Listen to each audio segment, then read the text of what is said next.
Et bonjour tout le monde, et j'espère que vous allez bien. Coucou Jocelyn, comment vas-tu? Coucou Pando, ça va? On vient juste de faire une petite interview avec TV Asia et là, ça va faire une très bonne transition. Ouais, alors on va parler de quoi? Parce que tu nous parles de transition, c'est-à-dire? On va parler des dramas. Des dramas K-dramas. Des K-dramas, exactement. Et on va parler... Alors, on s'est posé une question par rapport aux K-dramas. Le but, c'est d'y répondre. Donc, on a 30 minutes pour y répondre. Et vous allez nous aider, bien évidemment, dans le public, s'il y en a qui voudront venir. La question, c'est qu'est-ce qui rend les dramas si populaires aujourd'hui? Puisqu'il y a quand même quelques années, c'était un peu inconnu du public. On avait un petit peu les dramas japonais, taïwanais aussi, qui étaient un petit peu connus. Mais c'est vrai que les K-dramas sont arrivés petit à petit. Et notre but, donc, c'est d'en discuter avec vous, peut-être de faire découvrir des dramas.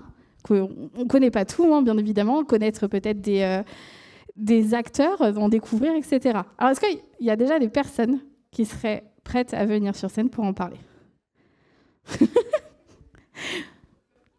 Parce que nous, on peut en discuter quand même. Oui, on peut en discuter que toutes les deux. Hein. On peut commencer à... Alors, au niveau de drama, déjà, tu as commencé, toi, quand est-ce que tu as commencé à en regarder? Donc, je parle de K-drama. De K-drama. Et qu'est-ce qui t'a lancé Alors, je sais ce qui m'a lancé. Un jour, sur Netflix, il y a quelque chose qui est apparu. Et j'ai fait, oh, c'est quoi ça? J'ai cliqué dessus. Donc, c'était Crash Landing on You, je crois. C'est ça? Alors, est-ce que l'histoire, c'est une femme qui se retrouve en Corée du Nord? C'est ça. Ouais, ok. Je sais pas, ça avait l'air intéressant et j'ai cliqué dessus. Et puis, c'était foutu pour moi, voilà.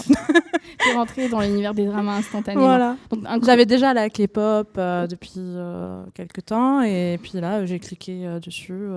Donc ça a été vraiment une grosse découverte. En fait, tu n'avais pas l'intention de dire je vais regarder des K-dramas. Non, pas spécialement. Enfin, s'il faut, j'en avais déjà vu, mais comme ça, je me rappelle pas. Mais j'ai plongé dedans d'un coup, quoi. Enfin, premier épisode captivant, et puis tu te retrouves à en faire 16. Et puis t'as fini et tu en lances un prochain. Et d'un seul coup, Netflix a compris et te propose que ça. Et puis après, tu t'aventures plus loin que Netflix. Et voilà. Et puis, alors, je trouve qu'il y a un avantage aussi au drama que justement Netflix, c'est grâce à Netflix moi aussi que je l'ai découvert, c'est que les dramas, alors on peut avoir des dramas, des très très longs dramas, mais la plupart du temps les dramas ça va être 12 épisodes, 16 épisodes, et c'est peut-être ça qui nous permet en fait d'apprécier petit à petit aussi. C'est rare qu'il y ait une saison 2, c'est rare. On sait qu'on s'engage pour un certain temps et sans se dire qu'on part pour se faire genre NCIS où on en est à 20 et quelques saisons, quoi. Ouais. J'avoue que moi, c'est un peu différent, c'est-à-dire que je ne sais pas, Netflix, il m'a fait connaître les K-dramas. Les K-dramas, ça a été assez tôt. Une amie m'avait donné un site où je pouvais regarder justement tout ce qui était drama taïwanais, drama chinois. Et c'est d'ailleurs ça que j'ai commencé à regarder en premier. Et en fait, je me suis dit, tiens, je vais aller un petit peu visiter autre chose. Et je suis tombée sur les K-dramas. Donc, par contre, c'était les très, très vieux K-dramas. Ouais, non. Mais moi, j'avais déjà regardé des J-dramas, des dramas japonais. J'avais déjà regardé des trucs thaïlandais et tout ça. Mais K-drama, j'avais jamais vraiment regardé jusqu'à ce que je tombe dessus. Et maintenant, je regarde plein de choses différentes, pas que... Ça m'a ouvert de regarder des choses de plein de pays d'Asie. Il y a tellement de choses variées. Mais alors, le K-drama, le plus, quoi. Et c'est quoi qui te fait accrocher dans les histoires des K-dramas? Un peu ce que disait Inès tout à l'heure en interview. Souvent, c'est plus touchant, un peu moins trash, plus... Enfin, après, ça dépend lesquels. Moi, j'aime bien les comédies romantiques, surtout. C'est ça. Mais est-ce qu'il n'y a pas que ça? Il y a tellement de choses variées, mais bon, c'est ce qui m'intéresse le plus. Et c'est vrai qu'il y a l'émotion est transmise différemment que les choses classiques que je regardais pendant des années. Je regardais beaucoup de séries américaines. Enfin, je veux dire, quand j'étais jeune, je regardais tellement de séries que j'étais dans des forums. On faisait de la traduction de séries anglaises ou américaines. Je faisais de la traduction en français, des sous-titres et tout ça. Enfin, j'étais vraiment... j'ai toujours été très fan de séries de manière générale, vraiment de façon très poussée. Donc, au fur et à mesure, ça a changé. Mais je pense que Il y a pas mal sur l'émotion, la culture. C'est différent, ça m'a beaucoup plu. C'est peut-être aussi au niveau suspense. Je suis en train de penser là, à un drama que j'ai regardé, je pense, 3 fois, plusieurs fois. Et d'ailleurs, il y a une suite, c'est Strong Girl Bong-soon. Ils ont fait aussi Namsoon, du coup. Oui. Et moi, c'est le côté suspense. Alors, il y avait la romance, bien évidemment, où on savait que le gars avait déjà un petit faible pour elle, mais ça a mis tellement de temps à se mettre en place, et quand c'est arrivé, on était en mode « enfin ». Ah bah ça, c'est souvent. Surtout quand ils aiment bien faire les histoires, c'est des amis d'enfance. Et ils se sont pas vus pendant 10 ans. Là, je regarde un truc, c'est comment ça ? Love Next Door. Ah oui. Je me suis arrêtée un petit peu. Et c'est ça, enfin, c'est des amis d'enfance, et puis ils se revoient pas pendant 10 ans, et là, d'un seul coup, il se rappelle qu'il avait un crush sur elle.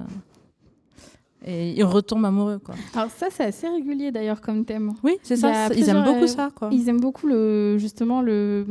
l'histoire d'amour qui reviennent sur le devant de la scène plus tard. Et c'est pas que en Corée, beaucoup, en Asie, c'est un thème assez courant qu'on retrouve. Comme ça, je me retrouve pas qu'on avait autant ça. Enfin, si les séries américaines aiment bien un peu ça, mais pas. Non, ils aiment bien que ça. Ils tombent amoureux jeunes et puis ils restent ensemble. Ça, c'est les Américains, ils aiment bien ça. Alors que. Est-ce que c'est parce que par exemple dans celui que je regarde, Love Next Door, les Coréens ils aiment beaucoup pendant leurs études ou dans leur début de carrière s'expatrier. Oui. Et donc là c'est pour ça la la protagoniste principale, elle était partie aux États-Unis travailler et donc c'est vrai c'est pour ça qu'ils aiment beaucoup ce style-là où ils partent loin pour leurs études, pour le travail, et s'ils reviennent des années après en Corée parce ils aiment beaucoup voyager quand même. C'est une certaine partie, s'expatrier pour le travail, parce qu'il y a une diaspora coréenne, on en retrouve en France, mais aux États-Unis ou dans d'autres pays, quoi. Donc ils aiment bien ce thème-là. Tout à fait. Alors, est-ce qu'il y en a qui veulent venir discuter un peu de leur drama préféré ? Je regarde une personne en particulier avec qui j'ai parlé tout à l'heure. Tu veux venir ? Oui, bien sûr. Est-ce que... Alors, sinon, je vais laisser ma place. On la met en face. On n'a plus qu'une chaise. On n'a plus qu'une chaise. Elles s'assoivent l'une sur l'autre. Allez. Allez-y, venez. Comme vous voulez, ce qui vous met le plus à l'aise ou. Alors, je vous laisse prendre le micro. Vous avez juste à l'allumer juste ici. Vous le montez. Je crois pas qu'il est allumé encore. Oui, il faut juste l'allumer. Il y a un petit bouton à... Alors, papa. C'est bon. Parfait. Alors, donc, est-ce qu'il y a des dramas en particulier qui vous ont marqué à un point où à chaque fois on vous parle de drama, vous dites « Alors oui, lui, je vais t'en parler ». Ouais, j'en ai. Moi, personnellement, j'en ai un. Après, c'est pas vraiment drama, très amour. Honnêtement, c'est sur la vengeance. The Glory. Aussi. The Glory. Oui. Ouais, oui, c'est un bon truc. Après, t'en as un ? The Glory, en vérité, aussi. Hein. Ouais, ça a été... Mais moi, j'ai beaucoup aimé ce drama parce que c'est aussi beaucoup sur la vengeance. Et il y a un peu d'amour de côté, donc... Ça mélange deux sujets qui t'intéressent éventuellement. Ouais, vraiment qui m'intéresse. Et puis le fait aussi de comment elle a élaboré sa vengeance dans tout ça, c'est incroyable. Et puis aussi la backstory de toute l'histoire, je trouve ça super intéressant. Et du coup, en fait, tu as le côté où tu as toute une tu t'intéresses à toutes les stratégies en fait derrière. Ouais. Et tu te dis, mais à quel moment elle penserait de cette manière ? Oui. Comment elle peut, et peut-être comment elle fait pour que ça fonctionne aussi bien ? Oui, du coup, c'est ça, c'est toute cette mécanique qu'il y a derrière. C'est toute cette mécanique qu'il y a derrière qui fait que j'aime beaucoup ce drama. D'accord. Est-ce qu'il n'y a pas aussi, parce qu'on n'en a pas beaucoup parlé, pourtant c'est grâce à eux qu'on a ça, c'est les acteurs. Est-ce que les acteurs ne sont pas justement marquants ? Côté-là. Pour la plupart, si, parce que du coup, même si c'est pas des grands rôles, c'est toujours des acteurs qu'on va dire à peu près beaux, grands, voilà, le type un peu idéal. Du coup, je pense que ça marque beaucoup les esprits. C'est vrai que quand on regarde, même j'avais pensé à, comme c'est vraiment mon drama préféré, donc Strong Girl Bong-soon, c'est vrai qu'on a l'acteur principal, on se dit, ça va, il est mignon. Du coup, l'actrice principale, pareil, qui a ce côté un peu, moi j'aime bien dire choupinet. Oui. Et oui. D'ailleurs, c'est quelque chose qui est vachement intensifié dedans. Ouais. Et par contre, on va avoir des personnages. Alors, je sais plus quel drama, mais il y a des dramas, par exemple, donc sur le terme un peu thriller policier, où tu as plus des personnes de la police, mais qui ont plus la représentation du peuple et moins le côté idol.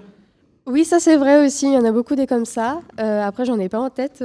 Oui, mais ils aiment bien quand ça se passe, par exemple, dans des petits villages. T'as un peu certains acteurs, on les retrouve toujours, ils vont jouer celui qui va tenir le petit resto de kimbap du village. Oui. Et ben, c'est un peu toujours la même actrice qui va faire ça. C'est souvent qui va être le maire du village. C'est un peu souvent... et parce qu'ils ont vraiment... il y a un physique qui fait le coréen que tu croiserais voilà, et qui va avoir ce côté traditionnel. Oui, voilà, et très donc, traditionnel. Ils aiment bien aussi ce genre de série. Je ne sais pas si vous avez des idées d'acteurs comme ça. Moi, physiquement, j'en vois certains que je regarde et je fais « Ah, encore lui !» Honnêtement, j'ai pas les noms. Mais j'ai pas les noms. Hein. Mais je fais « Ah, c'est encore lui !» C'est vrai qu'il y en a plusieurs, j'ai retrouvé, mais toi, je te connais. Mais c'est ça, tu les reconnais. C'est comme... en fin de compte, c'est ça. Tu as des acteurs donc, qui vont être plus... Donc, liés à la population. Tu as aussi la représentation des fois des Ajumas. Et c'est souvent d'ailleurs les mêmes actrices. C'est souvent d'ailleurs les mêmes. On les voit, alors en sachant que tu vas voir les Ajumas qu'on connaît, donc un peu typées classiques, où elles sont avec leur tenue un peu sportive, etc. En groupe, et tu vas voir les Ajumas... mais un peu plus... parce que je pense à des dramas où tu as celle qui est un peu plus riche, on va dire, qui vit dans une famille. Celle qui paye la fille pour que ça se sépare. Est-ce que vous avez d'autres dramas que vous adorez ? Que j'ai adoré, il y en a eu beaucoup. Honnêtement, je sais que le dernier que j'ai regardé, du coup c'était il y a quelques jours, je l'ai beaucoup aimé. C'est du coup l'adaptation de Webtoon de... True Beauty ? Non. Marry My Husband. Il y en a eu beaucoup, Marry My Husband, ça a été celui-là. Ah oui, j'ai adoré. Faut avouer que... On parlait de ce fait qu'aujourd'hui, parce qu'on a donc les dramas qu'on connaît, etc., mais on a maintenant des dramas qui sont tirés, comme d'ailleurs il y a eu avec tout ce qui est japonais, donc dramas tirés donc, de tout ce qui est webtoon, manhwa, comme on dit. Ça prend on a l'ampleur. True Beauty qui a été, je pense, celui qui a été... il a explosé littéralement. Déjà, le manhwa a été excellent. Et forcément, ça allait exploser. Et puis les webtoons, ça devient de plus en plus à la mode. Et du coup, je pense que beaucoup de réalisateurs en font des dramas, des adaptations. Netflix, j'ai remarqué, a chopé, je vais le dire comme ça, mais chopé tout ça. Puisqu'on a Elbond, par exemple. On a beaucoup de dramas. Parce qu'à un moment, je suis tombée dessus, je fais... de manhwa, je fais... C'est bizarre, l'histoire, je la connais. Oui. En fait, c'est parce que effectivement, ça a été adapté. Et ça fonctionne très, très bien. Ça fonctionne très bien. D'ailleurs, ils ont fait une série sur ça. Il y a une série sur tout l'univers des webtoons. Je ne sais plus le nom. C'était sur Je savais même pas. Oh là là, c'est une série qui est sur l'univers ça se passe dans une entreprise de webtoon et tout ça, et qui en font des séries. Mais j'ai plus le nom. Voilà, c'est à force de trop regarder. Oui, il y en a trop. Et peut-être qu'on peut parler quand même d'un drama thriller qui a explosé ces derniers temps. Moi, je regarde pas énormément de thrillers. C'est vrai. Donc, moi, je pense que lance-moi dessus, peut-être. Tout le monde le connaîtra, c'est Squid Game. Ah oui, tu vois, ça, là, on a tous regardé, je pense qu'on est d'accord. Je n'ai jamais regardé 2 fois. C'est vraiment pas mon genre. J'aime pas les trucs trop psychologiques, horreur ou je ne sais quoi. Donc je connais un peu, bien sûr, comme tout le monde. Mais je ne pourrais pas t'aider. Mais peut-être elles ont l'air de s'y connaître. Alors vous avez regardé Squid Game ? Oui. Je suppose. Oui. Alors, votre avis. Alors, je vais plutôt partir sur l'idée de pour vous, comment Squid Game a réussi à aussi bien fonctionner à l'international, à votre avis? C'est une bonne question, j'avoue, j'y avais jamais pensé. Comment ça a pu tourner à l'international?